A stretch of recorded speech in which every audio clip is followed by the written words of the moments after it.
Evening and welcome back to my channel.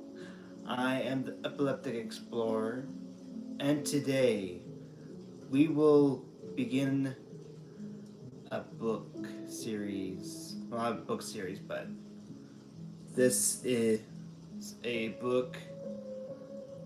Um, it's called Abraham Lincoln, Vampire Hunter, written by Seth Grahame-Smith. There's a movie based off this, with the same title. And yeah, it was a New York Times bestseller. So I'm sure some of you like the spookiness, some of you like historical, or some of you might like a mixture of both, which is what this is. So I hope you all are excited about uh, going over this book.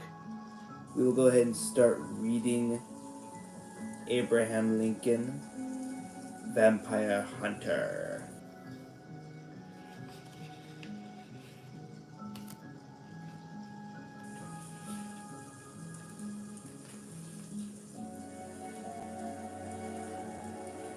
Okay.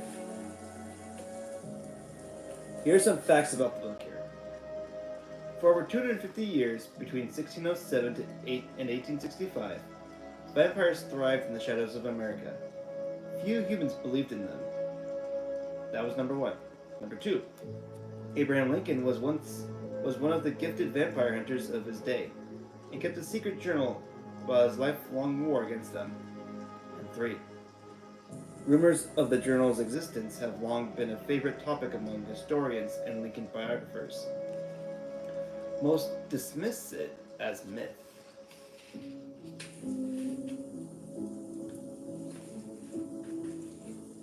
Let's see, let me just check this out real quick. Okay, kill. Just want to make sure I am reading the right chapter.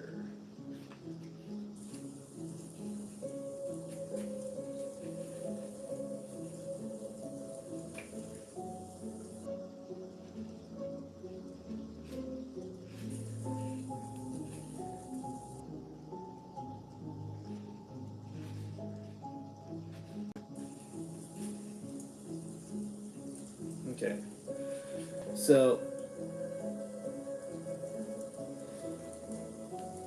I'm going to go ahead and read this. It's the introduction to the book. We'll go ahead and read this section of the book here. So it's called The Introduction. I cannot speak of the things I have seen, nor seek comfort for the pain I feel. If I did, this nation would descend into a deeper kind of madness, or think its president mad. The truth, I am afraid, must live as paper and ink, hidden and forgotten until every man named here has passed to dust. Abraham Lincoln, in a journal entry, December 3rd, 1863. I was still bleeding, my hands shaking. As far as I knew, he was still here, watching me. Somewhere, across a vast gulf of space, a television was on. A man was speaking about unity. None of it mattered. The books laid out in front of me were the only things now. The 10 leather-bound books of varying sizes, each one a different shade of black or brown, some merely old and worn, others barely held together by their cracked covers, with pages that seemed like they'd crumble if turned by anything stronger than a breath.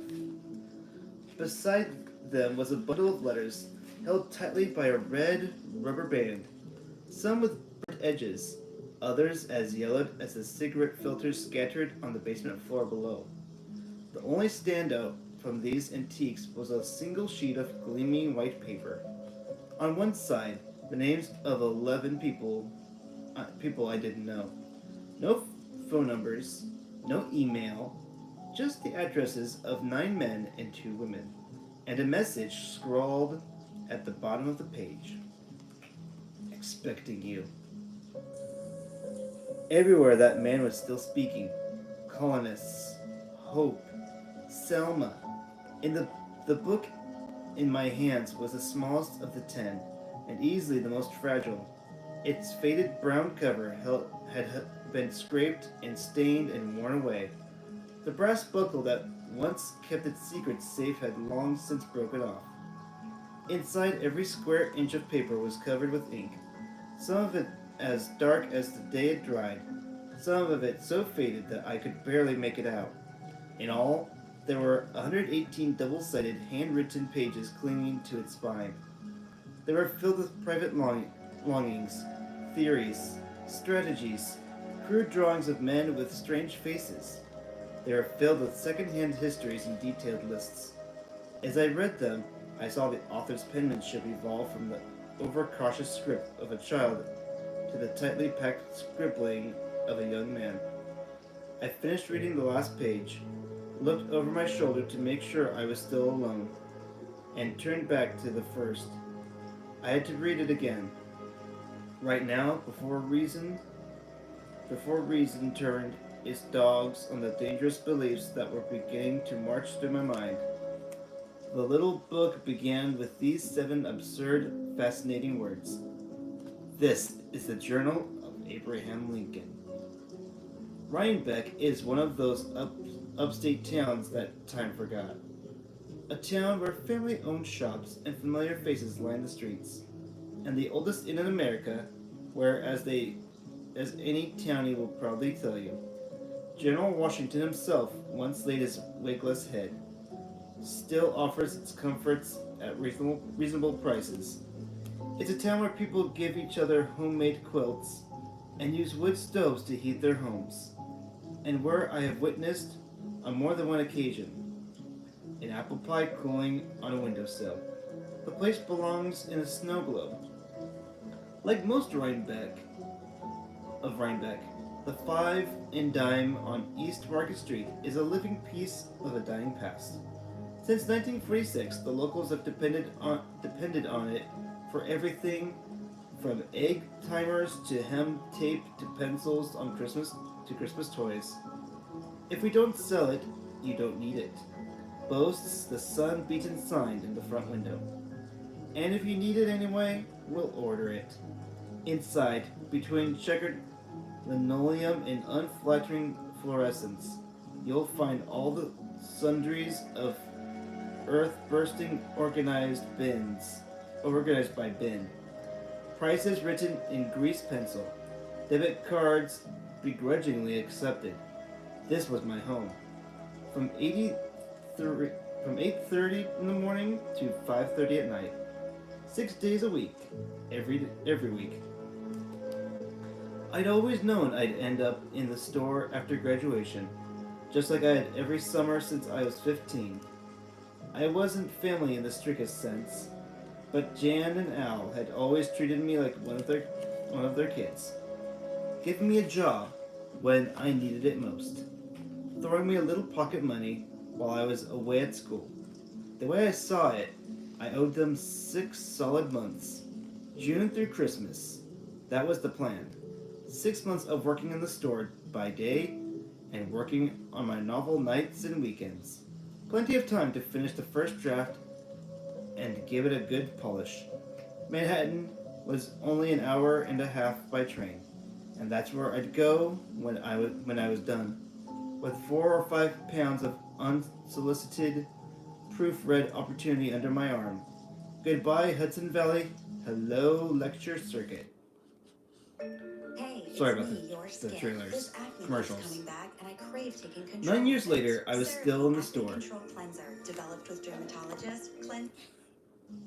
Somewhere in the middle of getting married, surviving a car accident, having a baby, abandoning my novel, starting and abandoning half a dozen others, having another baby, and trying to stay on top of the bills. Something wholly unexpected and depressingly typical happened. I stopped caring about my writing and started caring about everything else. The kids, the marriage, the mortgage, the store. I seethed at the sight of locals shopping at the CVS down the street. I bought a computer to help track inventory. Mostly, I looked for new ways to bring people through the door. When the used bookstore in Red Hook closed, I bought some of their stock and put a lending shelf in the back. Raffles, clearance sales, Wi-Fi, anything to get them through that door. Every year I tried something new, and every year we barely scraped by. Henry had been coming. Sorry, Henry, not the name he went at the time, for the sake of consistency. I refer to him by his actual name throughout the book, including here. He had been coming for a year or so before we got around to talking.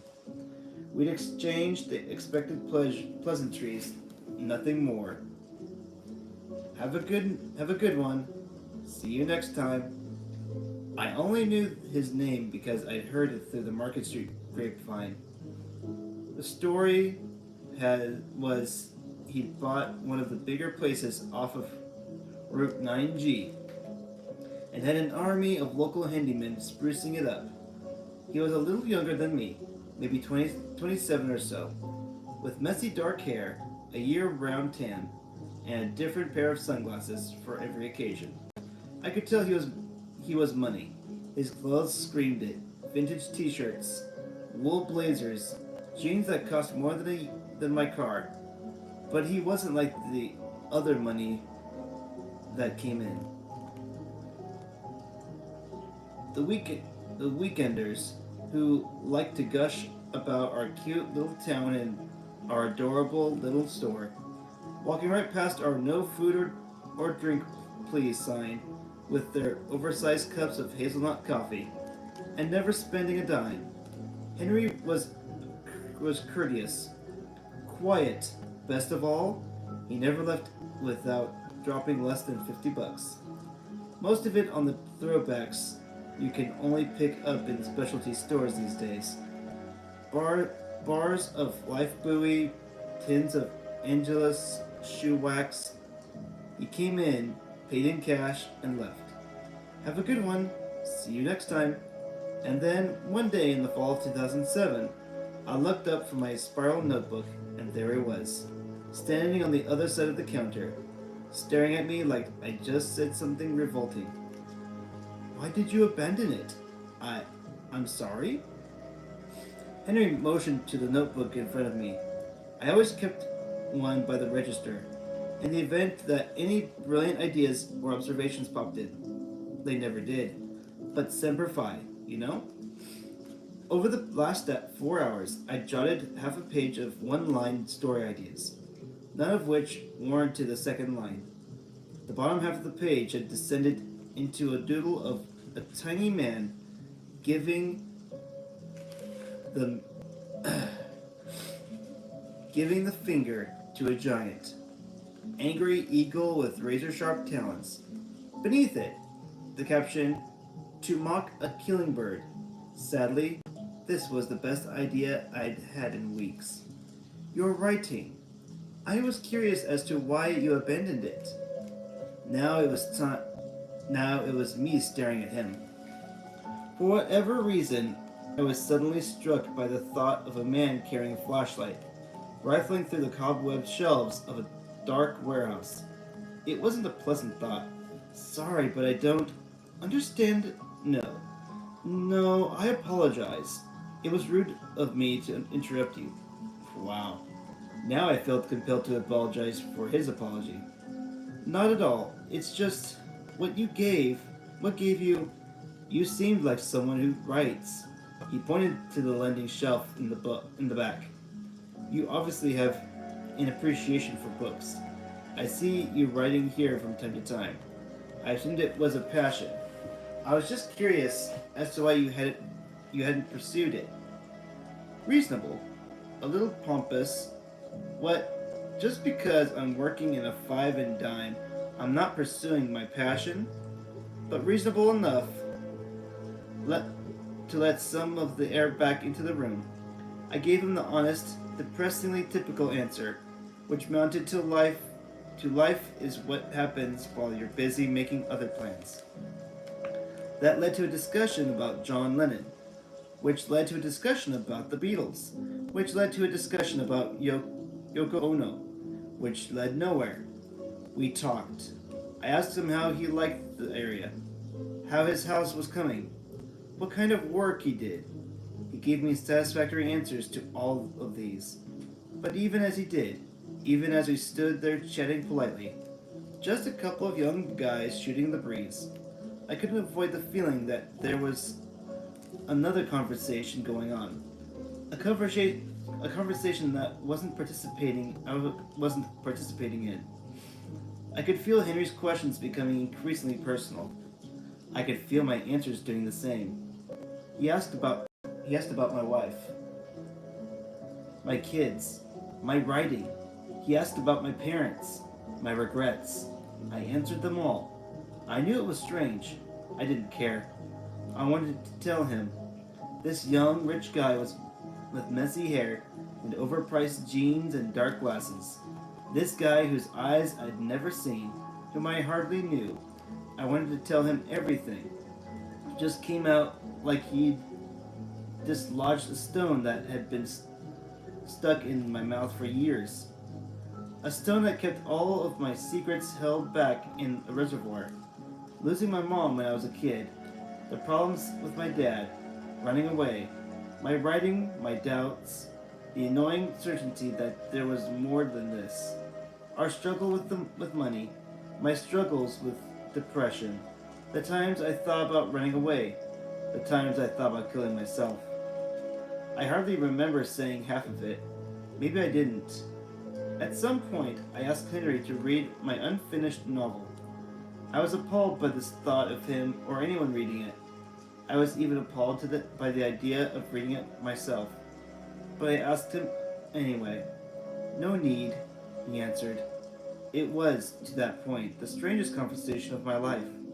By the time Henry excused himself and left, I felt like I'd covered 10 miles in a flat-out sprint. It was never that way again.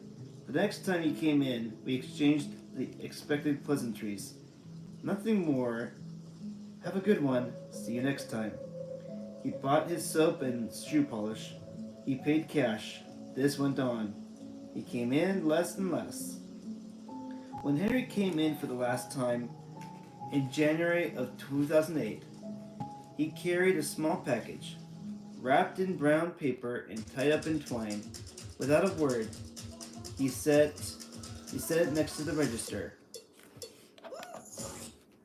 His gray sweater and crimson scarf were lightly dusted with snow, and his sunglasses speckled with tiny water droplets.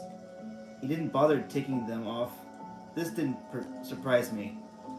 There was a white envelope on the top of the package with my name written on it. Some of the ink had mixed with melting snow and begun to bleed. I reached under the counter and killed the volume on the little TV I kept there for Yankees games. Today it was tuned to the news. It was the morning of the Iowa primary, and Barack Obama was running neck and neck with Hillary Clinton. Anything to pass the time. I would like you to have this. For a moment, I looked at him like he'd said that in Norwegian. Wait, this is for me? I'm sorry, but I have a car waiting. Read the note first. I'll be in touch.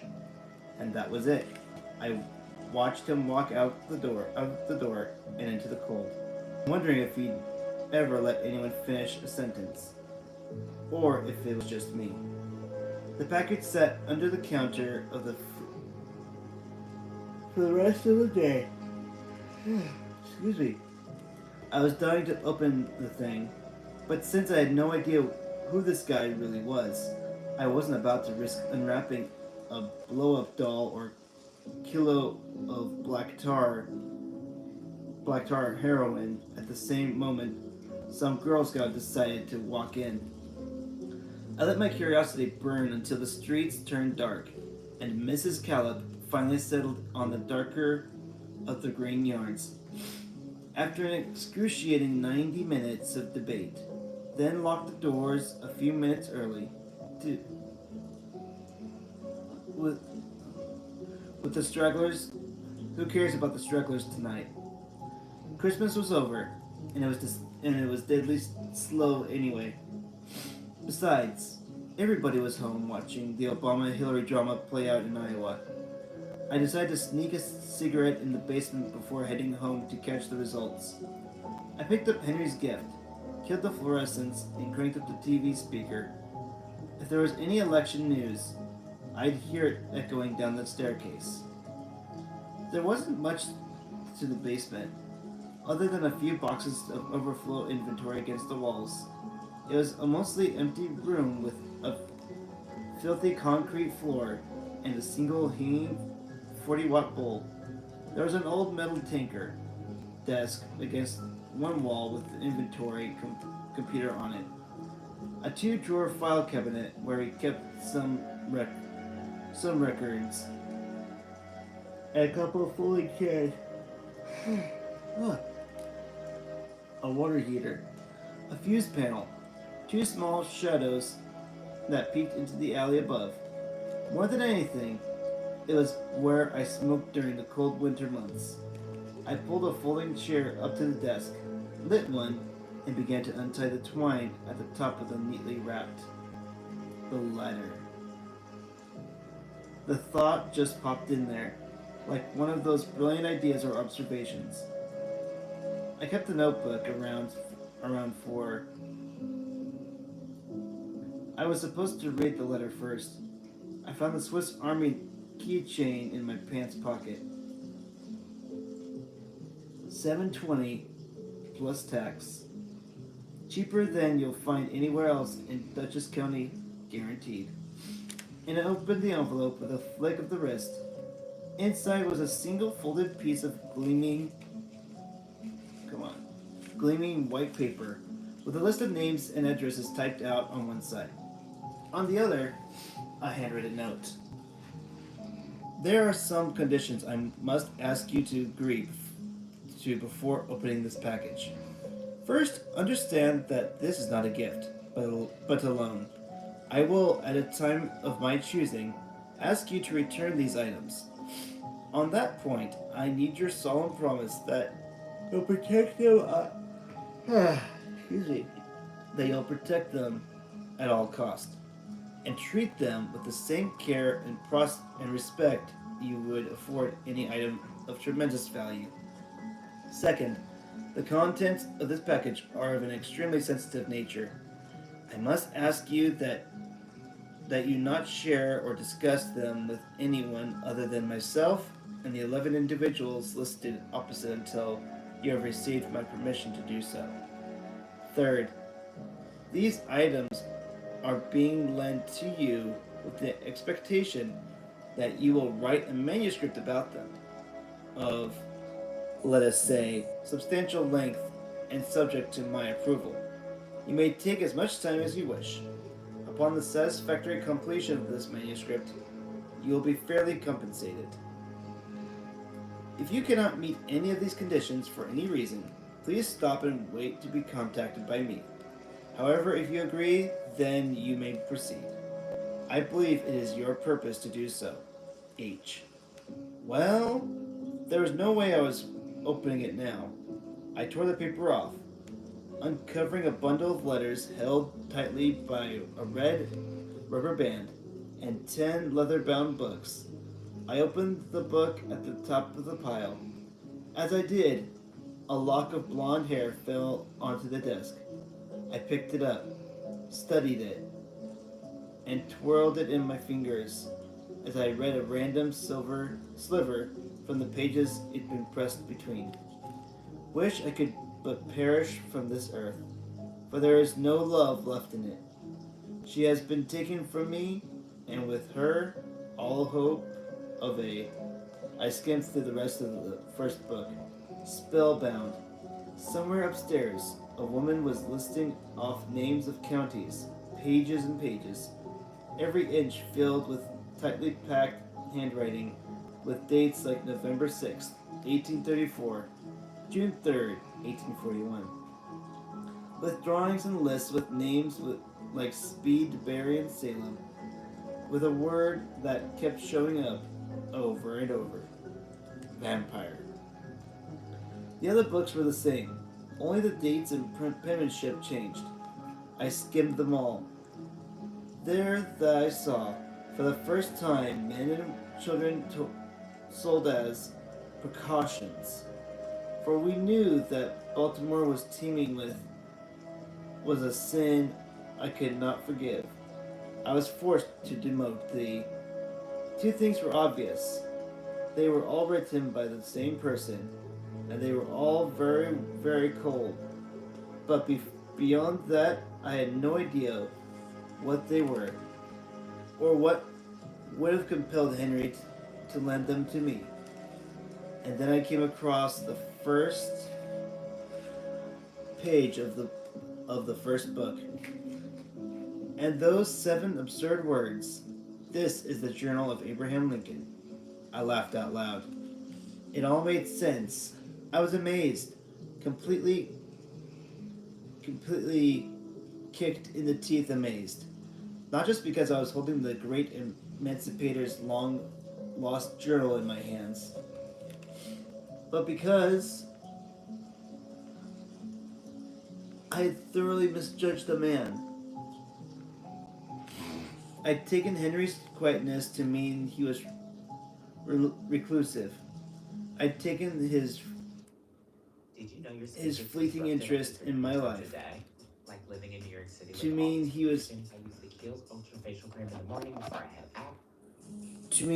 was outgoing. But now it was obvious. The dude was clearly out of his mind. Either that or messing with mine. Playing some kind of hoax, that rich guys with too much time on their hands play. But then it couldn't be a hoax. Could it?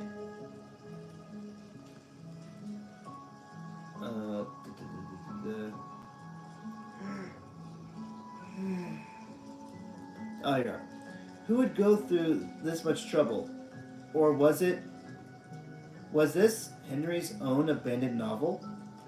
An elaborately packaged writing project? No, I felt terrible. Yes, of course, that's what it is.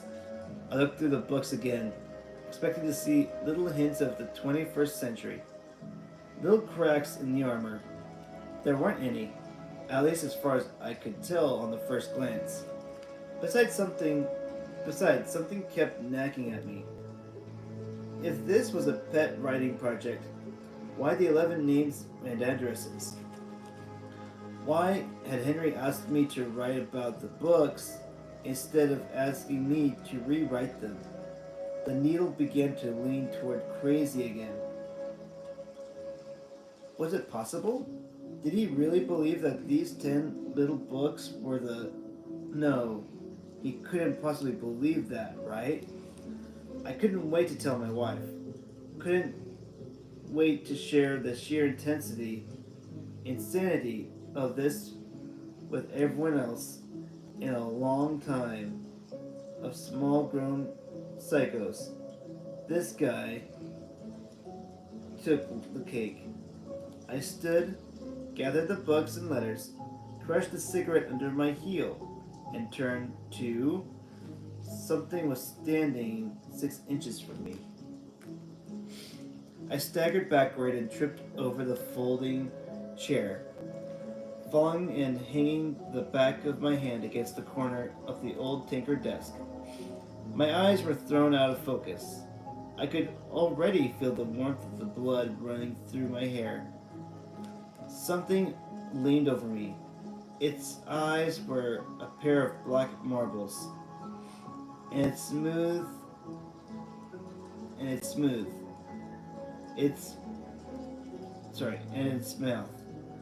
Its mouth could barely contain its wet, glassy fangs. It was Henry. I'm not going to hurt you, he said. I just need to understand you. I just need you to understand. He lifted me off the ground by the collar. I could feel the blood running down the back of my neck. I fainted. Have you a good one? See you next time. Let me just check really quick over here. We're almost there.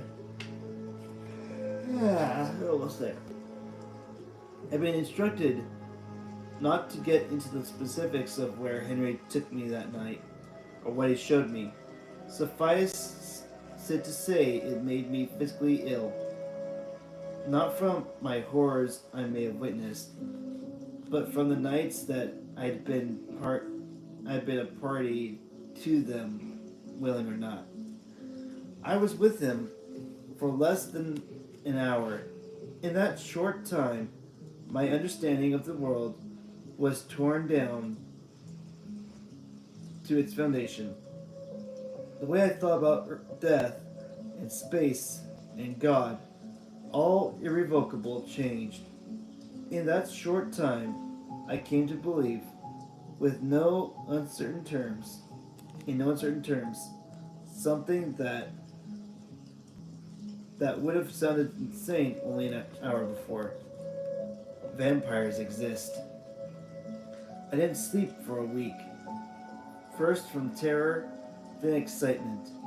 I stayed late at the store every night, poring over Abraham Lincoln's books and letters, checking their incredible claims against the hard facts of heralded Lincoln biographies.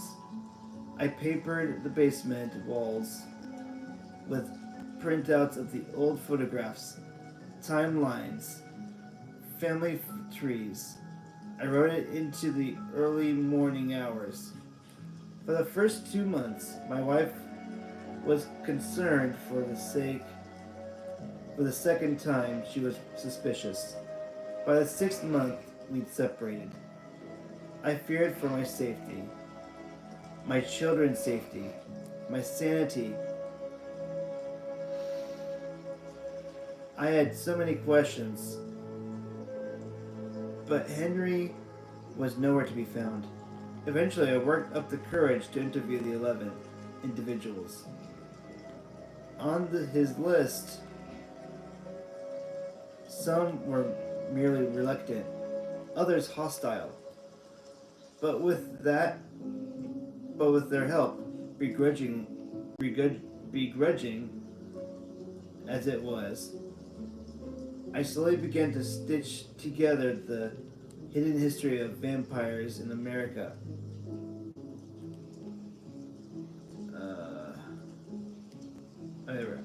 Their role in birth and growth and near death of the nations, and the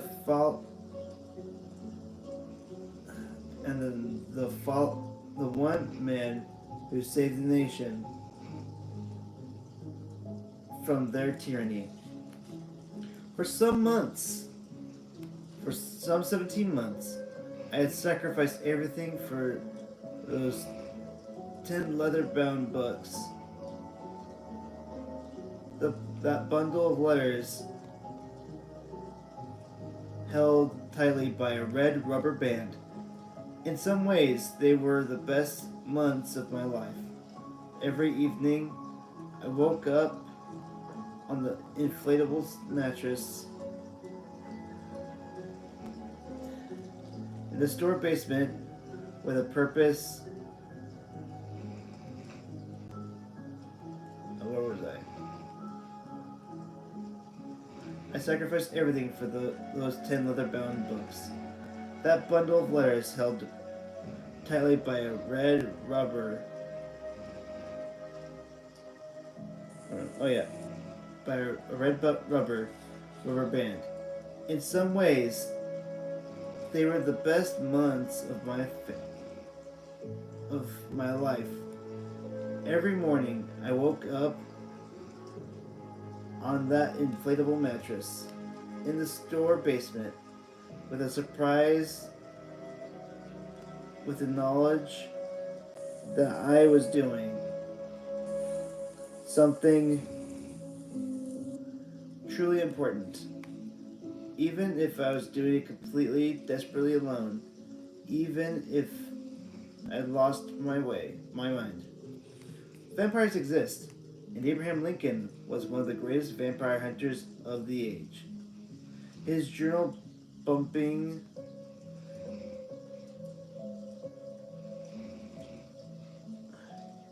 His journal, beginning in his 12th year and continuing to the day of his assassination, is an altogether astonishing, heartbreaking, and revolutionary document. New Pro Fix Fit Concealer. Discoloration? Fixed. Dark Document. circles? Fixed. Redness? Let me see, where did I leave off? Okay, his journal beginning in his 12th year and continuing to the day of his assassination is an altogether... Where am I? Is an altogether astonishing, heartbreaking, and revolutionary document. One of the casts... Where was I? One that casts new light on many of the seminal events in American history and adds many of the seminal events in American history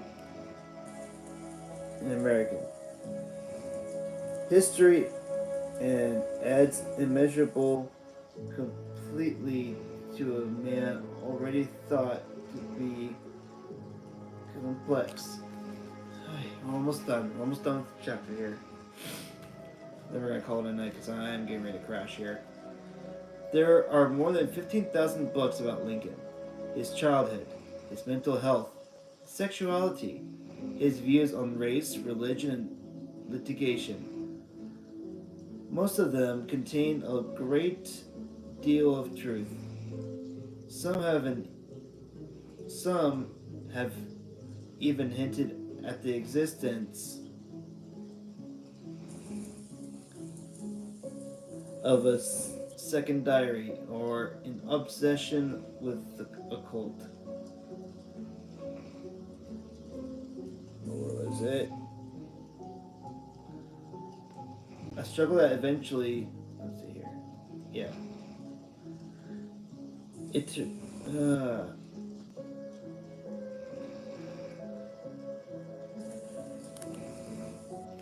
Okay. There are more than 50,000... Okay. His views on race, religion, and litigation. Most of them contain a great secret diary and an obsession with the occult. Yet not one of them contains...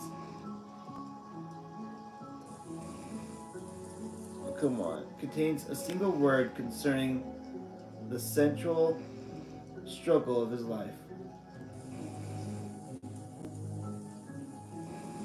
A struggle that eventually spilled onto the battlefields of the Civil War. It turns out that the towering myth of Honest Abe, the one ingrained in our earliest grade school memories, is inherently dishonest. Nothing more than a patchwork of half-truths and omissions. What follows nearly ruined my life. What follows at last is the truth. Seth Grahame-Smith, Rhinebeck, New York, January... Hang on 1 second. What does it say? It turns out that the towering myths of Honest Abe, the one ingrained to our earliest grade school memories, is inherently distant. Nothing more than paperwork of half-truths and omissions. What follows nearly ruined my life. What follows at last is the truth. Seth Grahame-Smith, Rhinebeck, New York, January 2010. And that is the end of the chapter, and I'm going to go ahead and call it a night for right now. So this next chapter is going to be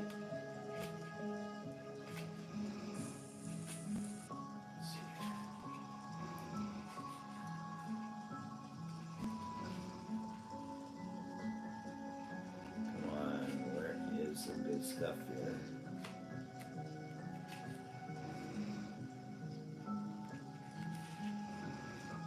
Okay. I'm gonna call it a night right now. I'm gonna be crashing tonight. But yep, that is the beginning of our book here. I hope you all are excited about continuing reading this book. I'm just so tired I might crash. Anywho, yeah, this is a novel, and I hope you guys are enjoying this, enjoying it. If you like this video so much, please like and subscribe down below. Make a comment. If you want to know what books are coming up, please press that bell icon for more videos. That way you are among the first to get that notification. But let me know what your thoughts are in the introduction. That I feel is more like a chapter than anything, but yeah. Comment down below. Please be nice to one another. And with that, I hope you all have a fantastic evening.